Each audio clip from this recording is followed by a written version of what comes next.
Kayshia Kruger, thanks for being here. Thanks for having me. I'm thrilled to be here in Nashville. Yeah, so I think we made a pledge before to we're probably not going to talk about AI, which we might be the first people all day. We'll see if we can hold strong to that. So talk to us about this. What do you do and what you're going to be speaking about this week? Yeah, so just before I got on, I was telling you how I come with a little bit of a unique perspective in that I'm classically trained in organizational psychology. That's my background. I do organizational behavior. Currently, I am the VP of People and OD at a company called ORC, or OR colon. And so we are a right-of-way professional services firm. And we help government and public sector and utility entities kind of acquire land rights. So it's a very niche market under real estate. But in my role, I don't really need to know all of that. I don't need to be technical because the common denominator in the work I do are people. Yeah, I love that. So what does, and I think I'm learning about the phrase organizational depth for the first time. So can you explain that to me and kind of break down what exactly is that? What incorporates into that work? Yeah. Thanks for asking. That's such a great question. You definitely did your research. So that is a proprietary framework that I've actually been developing in my doctoral program that I'm at UNC Chapel Hill. Yeah. So it's going to be part of my dissertation. And so what I've noticed in my experience working with clients, working with different companies, is that as companies hit those points of growth, those inflection points, what they try to do typically is they try to grow wide instead of deep. So think about adding more products, more services, more people, but they don't necessarily have those deep foundations like structure, infrastructure within the company in terms of processes, clarity and roles, things like that, the leadership capabilities. So what I've found is that usually you can diagnose an organization's problems across 4 barriers or 4 domains, and that is the structure, the leadership, the culture, or the adaptability. So how open to change are you? So those 4 areas really helped identify kind of what is keeping and preventing an organization from hitting that growth or inflection point. So overall, we're talking organizational resilience to get it back to where you were talking about. I love that. So I think self-diagnosing is pretty popular nowadays, especially this decade. And now with AI, everyone thinks they can kind of figure out stuff and learn stuff in the moment. Maybe I'm guilty of that at times myself. But what's a way that organization or leader can kind of self-diagnose or kind of have some red flags of, hey, this is maybe an area that we need to work on? Yeah. In terms of self, so I think about systems. I'm a very systems thinker. So I think about the individual, the team, the organization, right? Then you can think outside of the enterprise, community, country, all of that. So when I think about going back to your question about how to really diagnose, I think it comes down to how self-aware you are as an individual, because you can be self-proclaimed and self-diagnosed all you want, but if you don't have a good internal knowledge or understanding of who you are and how you're showing up, how you're being experienced, especially as a manager and leader, then how are you going to be able to diagnose yourself properly and accurately? So even if you wanted to, sure, go ahead. If you want to be on the culture train and self-diagnose, totally fine. But what I would say is always get feedback from others. So kind of think about your typical 360 without being all formal and being an assessment. Gather that feedback. When I administer leadership or personality assessments, oftentimes you can tell how self-aware someone is by how much they agree with the results or the outcome of the report. And so I've had individuals that would fight me on that. And I said, well, who put the responses into the survey to get that outcome? Because all assessments do is just provide a different lens or framework to look at yourself. So it's a mirror, right? Yeah. So then I say, all right, if you disagree with the results, why don't you ask your spouse if they see anything there? And usually they come back to me and they're like, Kayshia, you're right. My spouse said this was 100% accurate. So that's okay, though. That's growth, too, because then you get that feedback, right? That feedback loop feeds back into you. Now you can then apply what you've learned and be even better and stronger at understanding who you are and how you show up. I love that. Spouse, maybe ex-spouse. Could go a few different directions. So what have you, work has changed significantly this decade. Obviously, we don't have to go into kind of all that, but what are you seeing as transformational now with teams and leaders? What are people kind of looking at? How are they attacking? I would say the workforce the issue of like it could be remote schedule, hybrid, in person, how we manage people virtually versus in person. Like, is there anything that's like kind of like sticking out like a sore thumb that you're able to address that's been pretty transformational? Yeah. Have you heard of this thing called AI? I have not. Never? No. Okay, yeah. No. I feel like Al? really? Yeah. Well, let me tell you about Yeah. it, okay? No, I mean, it's really hard to not say that as what is considered a transformational trigger in the world of the future of the workplace and kind of what those trends are. Being in our space, in the people space, we likely can look and see a lot of those trends. We can see patterns around, RTO mandates or well-being in the workplace and how to expand engagement strategies and things like that. And AI is still really right now new, right? Yeah.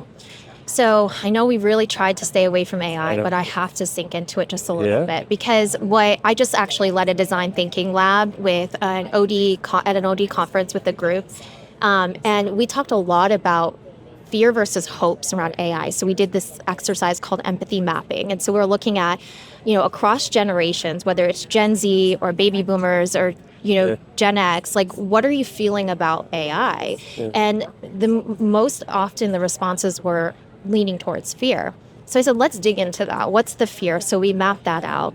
And, to people who have fear around how AI is maybe going to contribute or shape or change the way that we work, I say this. There's nobody here on this planet that has more than 10 years of experience working with AI in the way that we're working with it today. True. Yeah. And so to me, that says there's no playbook, which means we can't be wrong.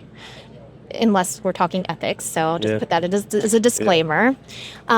And what's really cool and really exciting, at least from my perspective, is that it's the first technological advancement that women are able to have the same level of contributions and shaping and influence on AI as men as a starting point.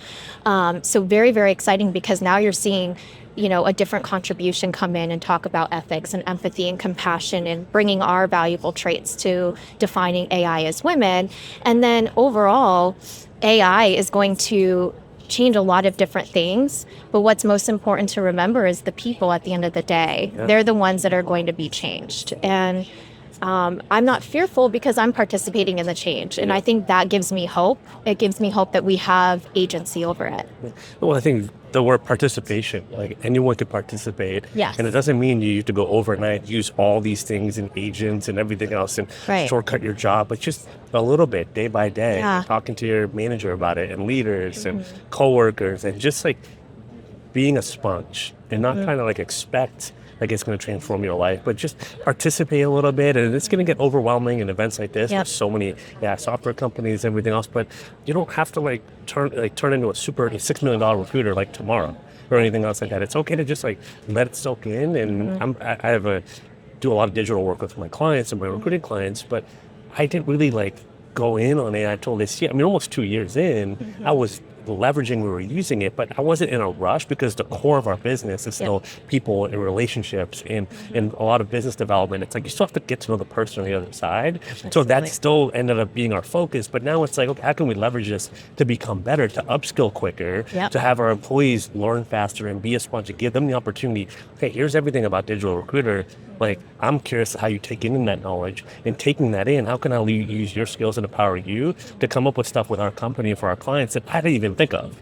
Yeah. Right. And then like that's kind of how I'm seeing it is like how to incorporate in the DNA of it, but not go like so crazy we lose who we are. Yeah. And I think one of the most important human skills and components that we keep moving forward that we should in every sense preserve is our ability to critically think. Yeah. Right? Because being able to challenge the status quo, challenge assumptions that are being fed back to us from a generative AI space, if we aren't doing that. So there's lots of research on critical thinking, maybe lessening or decreasing it with the use of AI, but there's also just as much research showing that you can actually amplify and accelerate your ability to have critical thinking depending on how you use it. So just like a muscle, if you stop using your brain, if you stop asking questions, questions, if you stop thinking critically, you're going to lose it. You're going to give your power away. Yeah. So as humans, the best thing we can do is hold our power, and that means thinking critically. Absolutely. Yeah, there's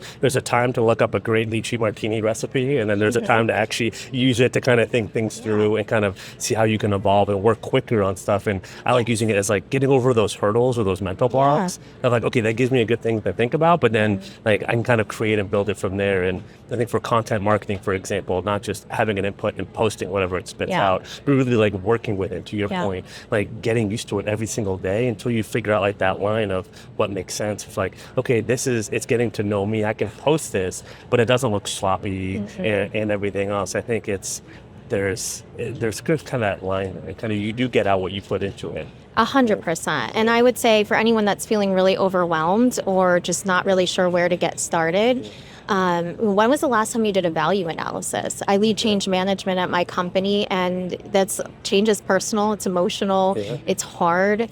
It usually has some sort of a projection or a trigger for us, like when it comes to grieving the old way of doing things, right, as humans. And so I asked, like, when was the last time you asked yourself, what do you value? Start there. And then align an activity or an exercise or a task that you can try to trade out around AI. So if time is something you value, what's something that can give you your time back through the use of AI?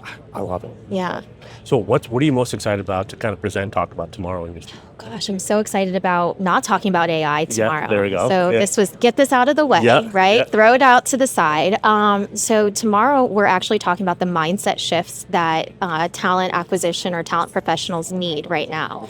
They're being asked to be more strategic, more systems thinking than ever before, with more technological advancements at a pace that we're just not ready for, can't keep pace for. Resources are not increasing with that pace. Yeah. They're maybe even getting more stringent. Yeah. So we're going to talk about how do talent leaders come to the table, the same table that C-suites and executive leaders, the ones that are making decisions, come to, because we have that space and we should be taking up that space and contributing to that conversation from a strategic, zoomed out view.